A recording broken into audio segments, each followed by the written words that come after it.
நீங்கள் சண்டை செய்து கொண்டது டிஜிட்டல் மீடியாவில் அனைத்து இணையதளத்திலும் வெளியாகி ஒரு பரபரப்பை உண்டாகி இருக்கிறது.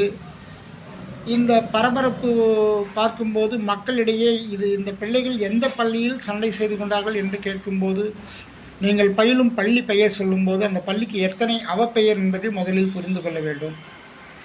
உங்களுடைய அருமையான அந்த வாழ்க்கை இந்த சிறு மழலையாக இருக்க சொல்லும்போது, பள்ளிக்கு செல்லும்போது அந்த வாழ்க்கை பொற்காலம். எங்களுக்கெல்லாம் அந்த பொற்காலத்தை நாங்கள் கடந்து வந்திருப்பதால் அந்த பொற்காலத்தை நினைத்து பார்க்கிறோம். உங்களுடைய வாழ்க்கை சிறக்க வேண்டும்.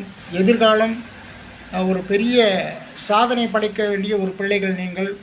தயவு செய்து இனி ஒருபோதும் எந்த பள்ளியிலும் எந்த பிள்ளைகளும் மன வருத்தத்தோடு சண்டை செய்து கொள்வது, ஒருவர் பொறாமைப்படுவது எது இல்லாதபடிக்கு எல்லோரும் நட்போடும் அன்போடும் பாசத்தோடும் பழக கற்றுக்கொள்ளுங்கள்.